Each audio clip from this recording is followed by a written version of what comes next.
Salut! Avec l'aide de mon ami, on a pu faire un upgrade. Carrément, on a refait un logiciel de base en fait avec comme l'origine, mais en mieux. Voilà, on a passé quelques heures en informatique. Alors lui, il utilise Ubuntu. C'est un petit peu compatible au Linux. Il communique bien parce qu'avec Windows et Mac, ça marchait pas. Enfin, j'arrivais pas à avoir de visibilité en fait sur le logiciel interne de la machine. Donc de l'imprimante 3D, hein, on parle de celle-là. Le logiciel qu'on a installé dedans, c'est les mêmes bases que celui d'origine, mais avec des améliorations. La machine va plus vite et il y a les profils de résine, donc les résines qui sont internes à la machine, qui créent un programme, puisque chaque résine est accompagnée d'un programme pour associer la vitesse d'impression avec le type de résine, pour que l'imprimante, par le biais de ce programme, elle sait quoi faire. Elle fonctionnait, mais les informations résine qui étaient de base n'étaient pas bonnes, donc ça faisait pas ce qu'il fallait. Alors j'ai réussi à récupérer sur l'ancien programme les codes dans les résines, donc maintenant je vais les insérer dans les nouvelles résines que j'ai mis dans le nouveau programme. Donc voilà, c'est un petit et puis on va tester ça, voir si ça fonctionne. Et si ça fonctionne, eh ben on aura fait un bon job. On aura fait quelque chose de pas mal. Ce qui fait qu'aujourd'hui, l'imprimante, je suis plus obligé de passer par des licences qui sont payantes. Je suis plus limité surtout, c'est ça qui est bien. J'ai accès à tout, à la machine entièrement, dans tous les réglages. Voilà, j'ai le potentiel, j'ai carrément, comment on appelle ça, débrider la machine. Donc ça c'est cool. Je peux tout faire. Je vais rentrer les profils de résine et puis on va tester, voir si ça fonctionne. On va se mettre au taf. Et là, on va mettre. Alors, petite information utile pour se connecter à l'imprimante. Alors, on va tout simplement dans le Wi-Fi ici. Voilà, normalement vous devriez voir un code qui est là. Et ce code, en fait, j'ai juste à le remettre sur une page web en écrivant HTTP. Voilà, il suffit juste tout simplement d'écrire l'adresse telle quelle sur une page web. Vous faites entrer. Et nickel, voilà, là on est dessus. On est dessus et j'ai même changé le fond. Donc je tiens à préciser, elle a pas de Wi-Fi interne. Et là tout ça là, le setup là, ça c'est un truc que j'avais pareil. Là je peux tout modifier. Plateau, voilà, c'est bien ça. Donc ça c'est mes plateaux que je peux supprimer. Ça on s'en fiche, ça on s'en fiche. On va tout changer. Je vais importer les nouveaux profils de résine. Voilà, comme ça on est sûr d'avoir quelque chose de sympa. Le prix de la résine, c'est intéressant de le mettre parce que c'est au litre. Donc quand vous achetez une bouteille au litre, vous dites je l'ai payé 25 balles, donc tu mets 25 euros. Comme ça, quand il fait le calcul, tu sais exactement combien te coûte cette pièce en fonction des millilitres ou du litre. Ça dépend si c'est des grosses pièces. Description, tu peux écrire, ça peut être la marque, les références de tout ce que tu veux. Bon, moi je mets rien pour le moment parce que j'ai pas encore acheté la résine. Pour le reste, ça c'est bon. Before, voilà. Donc là on arrive sur les codes. Et là c'est ça qui est intéressant, c'est qu'on a les codes. Donc ça c'est résine 100 microns. Celui-là je peux le virer, je pense. Maintenant ça je vais faire modifier. Voilà, il est là. Donc c'est bon. Le code. Donc G1Z, layer position.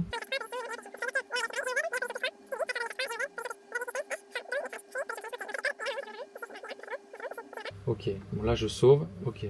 Résine 100 microns. Je vais juste lui changer le temps, nombre de passes, 4, je sais pas pourquoi 4. Ah mais oui, ça c'est pour qu'il accroche bien. Alors voilà, quand on met une nouvelle résine, les premières passes sont plus longues. Il faut bien que ça accroche sur la plaque en métal pour que la résine puisse rester accrochée quand le plateau monte. Parce que sinon il va rester collé au fond et du coup il se passe rien.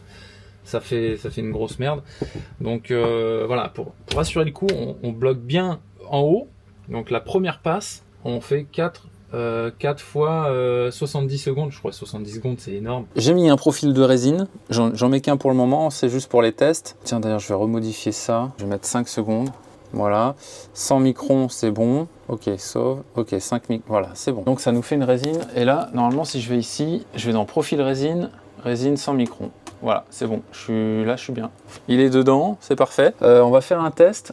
Production, est-ce que j'ai un truc? Non, j'ai rien dans production. Alors on va lui mettre un petit truc. Je vais rajouter éditeur 3D. Ça c'est cool. Faut choisir la résine, plate générateur. J'ai des options en plus que je n'avais pas avant, donc ça c'est intéressant. Choisir un fichier, donc on peut choisir un fichier STL, donc ça c'est super cool. Voilà, c'est tous les trucs que j'ai fait. Disque, ouais, on va faire un truc par exemple. Ça c'est un peu confidentiel, on va mettre autre chose. Ford Raptor, ça c'était pour un copain. Porte-clés GT40, ça c'est pour un autre copain. Porte-clés, Carrera GT c'est pas mal, ouais. Ou la F40, la Carrera GT. L'anneau, STL, STL, on doit pas être mal. Voilà, ça c'est pas mal. Donc bah ça, je sais pas si vous allez reconnaître. Carrera GT, ça vous parle peut-être. Ça c'est ce que j'ai fait comme cadeau à Raoul. Il n'y a pas si longtemps que ça pour sa Carrera. Clé titane, ouais tiens, on va prendre ça plutôt. STL. Ouais, c'est rigolo ça. Voilà, ça c'est pas mal, c'est une belle petite pièce. Donc le nom, je sais pas, je vais lui mettre clé, tiens. On va lui mettre clé. Donc il n'y a qu'un seul profil de résine, donc ça c'est bon. Je vais mettre, voilà, c'est bon. Là il est en calcul. Celui-là, je vais pouvoir le virer, c'est pas grave. Prendre de la place pour rien. Voilà, il a déjà quasiment fini. Il est là en 3D. Alors si tout va bien, on devrait pouvoir le trouver en production. Production, c'est là. Voilà, clé. Alors bon, là il est en cours de... Voilà, c'est pas violent. Mais en gros, ce qui est bien, c'est qu'on a le modèle 3D qu'on n'avait pas avant, parce qu'il ne nous le faisait pas. Là, on a le modèle 3D et on a les couches. Donc si on veut, on a toutes les couches. Donc là, si on se met là, tu vois, hop, on a les couches. Et en plus, ça va beaucoup plus vite qu'avant. Voilà, vraiment, on a toutes les couches. Donc ça, c'est cool. Donc là, est-ce qu'il a fini de calculer? Oui, il a fini de calculer. Donc là, je peux lui dire depuis la machine, bon, je peux lui dire d'imprimer depuis la machine, ou depuis l'ordi. Donc ça, c'est cool. Bon, allez, on va dire depuis la machine. Ça, je vais l'ouvrir parce que de toute manière, il n'y a pas de capteur, donc on s'en fout. Il n'y a pas de résine, le bac, c'est une merde, on s'en fiche. C'est juste pour voir. Donc là, il est en train de descendre. Voilà. Donc c'est un peu lent, mais... Et là, c'est là qu'on va voir si le profil de résine va bien marcher. Alors, j'ai pas mis de plateau exprès. Là, on va voir si ça fonctionne. Donc là, il se met en route. Là, et voilà, super, parfait. Donc là, on voit les points. C'est comme un écran LCD, hein. Et ça, c'est les points du coup d'accroche au plateau. Donc c'est des UV. Donc vous voyez, hop, si on est sur le côté, ça marche pas trop, mais si on est bien en face, ça pique les yeux, hein. Voilà, là on est à la deuxième passe. Donc là, nous refait bien le truc comme il faut. Là, on est bien au deuxième. Il ne faut pas être pressé. Est-ce que j'ai un temps? 39 minutes, vous voyez, 39 minutes. Donc ça, on est toujours sur l'accroche, donc à mon avis c'est 4 fois 70 secondes. Donc c'est un petit peu long, mais une fois que c'est bien accroché au plateau, bah en fait c'est nickel quoi. Voilà, donc ça c'est depuis la page web, enfin web entre guillemets, on est sur un local, mais on peut voir effectivement tout plein de petits détails, comme par exemple le CPU de la machine qui est à 1%, le disque est rempli à 76%, mémoire 54%, voilà, donc la CPU, hop, il descend, poum poum, il fait à mon avis, il n'a pas besoin de beaucoup de calcul celui-ci. Proc 21, température 47, et là on a, c'est en action, c'est en train de se faire. Donc là, ça c'est le code d'amorce, c'est pour bien accrocher sur la plaque. Toute la ligne verte, c'est l'impression du modèle. Et là, le code after, qu'ils appellent ça, en bleu, c'est le code de fin, en fait. C'est tout simplement pour lui dire de remonter jusqu'en haut. Donc là, c'est en action, c'est 70 secondes, qui doit faire 4 fois. Donc là, on est sur la dernière, puisqu'on est à 4 sur 158. Donc c'est la dernière fois qu'il fait son code, là. D'ailleurs, 70 secondes, c'est n'importe quoi. Je vais le descendre à quelques secondes parce que 70, c'est n'importe quoi. Voilà, là, on va commencer enfin. Donc l'autre, je l'avais mis à 5 secondes. Et là, il va faire ses passes de 5 secondes. Voilà. Donc là, les trous sont plus petits. Voilà, 5 secondes. Le plateau, il monte. Hop, et il redescend. Voilà, là, on le voit. Et là, on voit dessous. Voilà, ça c'est la lumière.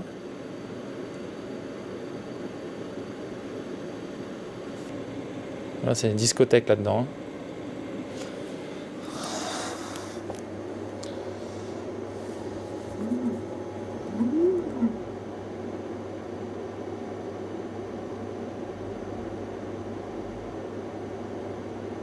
Voilà, ça dure 5 secondes.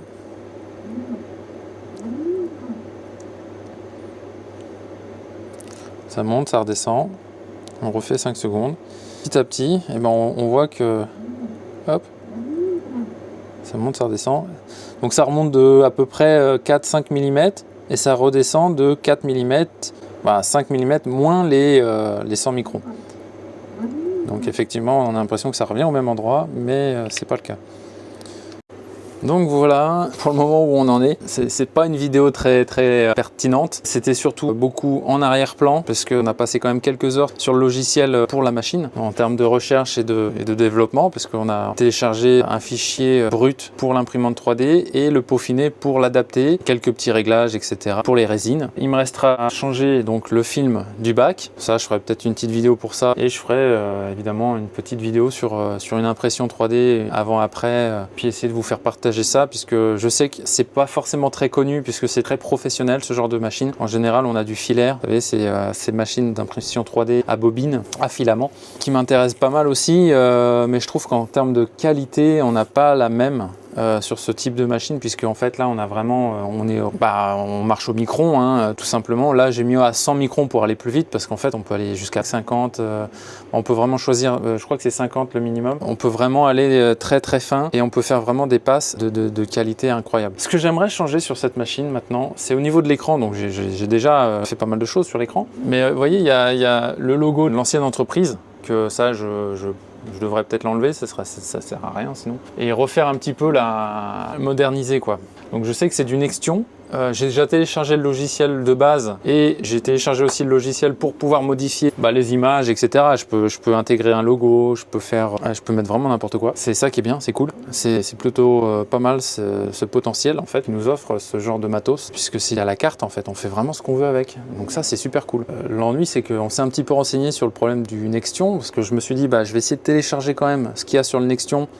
L'écran, parce qu'en fait c'est un logiciel interne à l'écran et il y a un autre logiciel à la carte mère de la machine. Les deux communiquent entre elles, donc ça aussi il faut que je puisse garder le code pour que ça puisse continuer à communiquer. Ce que je veux dire, c'est que le logiciel qui est sur l'écran, je peux pas le télécharger, c'est-à-dire que je me serais bien mis une sauvegarde en disant je sauvegarde la partie écran. D'ailleurs si vous avez des idées, parce que ça m'intéresserait, je sais que j'ai regardé un petit peu avec mon ami, on a regardé sur les forums et tout ça, ils nous ont dit en gros t'as plus vite fait de racheter un écran, parce que l'idée c'était de garder le fichier de base au cas où, surtout pour s'en garder les codes de base pour récupérer certaines informations et le mettre dans le nouveau logiciel qu'on va intégrer pour que les deux puissent communiquer entre Raspberry et Nextion. Depuis Nextion, le site ou Nano 3D, j'ai trouvé des liens avec tous les logiciels qui peuvent faire le lien. C'est comme ça qu'on a trouvé que le logiciel de base de l'imprimante, en fait, c'était un logiciel tout con qu'ils ont téléchargé eux et qu'ils ont simplement fermé quelques fenêtres.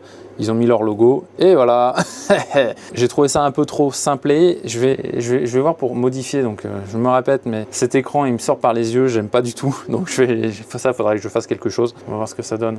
J'espère que cette vidéo vous a plu. Perso, j'ai un doute. Ça n'a pas été très pertinent, mais bon, c'est un peu pour présenter aussi l'avancement de la machine. Ça avance. C'est potentiellement possible d'imprimer maintenant. J'ai fait quand même quelques petites choses d'entretien sur les rails, etc. Donc c'est beaucoup plus propre. Ça a été lubrifié. Donc c'est quand même plus sympa. Puis vivement qu'on teste l'impression réelle. Ah, il y a un truc intéressant, ça c'est bien sympa de le dire. Sur internet on nous vend de la résine, donc pour ce genre de machine. Et il y a des nouvelles résines lavables à l'eau. Alors je vais essayer, je vais en acheter une, je vais voir ce que ça donne. Parce que ça fait quelques années que je voulais que ça sorte, ce genre de choses. Parce que techniquement, quand on achète ça en résine, il faut une laveuse et c'est avec de l'alcool isotropylique, quelque chose comme ça. Je sais plus le nom exact. Et en fait, d'une, ça coûte très cher. Je crois qu'on est pour les 5 litres, on doit être pas loin des 50 € ou un truc comme ça. Il y a une partie qui s'évapore, donc on en perd. Ça pue énormément. On a la tête qui tourne et tout. C'est vraiment, faut être dans des pièces aéré, ce qui n'est pas mon cas pour le moment. Donc je vais partir sur de la base lavable à l'eau et puis on va voir ce que ça donne, si ça vaut le coup. Je vous dirai mon ressenti. Peut-être ça vaut le coup, parce qu'en plus ça sent pas très cher. Je crois que c'est 25 € le litre. Par contre je compare des résines à 25 € le litre quand moi je l'ai payé presque 200 € le litre. Donc c'est pas du tout les mêmes résines. Parce que dans le dentaire, on n'a pas la même qualité non plus. Là, je veux de l'ABS, je veux quelque chose d'assez polyvalent, qui soit flexible, qui casse pas, qui soit assez facile d'imprimer et qui pue pas, que ce soit un truc qui colle pas aux mains. Je veux un truc qui soit vraiment optimum. Vraiment, je veux que ça s'imprime, que ça se nettoie et que c'est fini. Je veux vraiment passer sur un truc au top. Parce que le filament, si je compare au filament, je trouve ça vachement bien parce qu'en fait, c'est imprimé, c'est fini, Il y a juste à enlever quelques supports. Voilà, il n'y a pas trop de post-production. Que là-dessus, il y a le nettoyage, il y a ensuite le durcissement aux UV. Ensuite, il faut enlever les supports. Tu passes du temps quand même, Donc là je le vois qu'il monte un petit à petit, donc ça c'est cool. Je vois que c'est bon, là je crois qu'on est bon.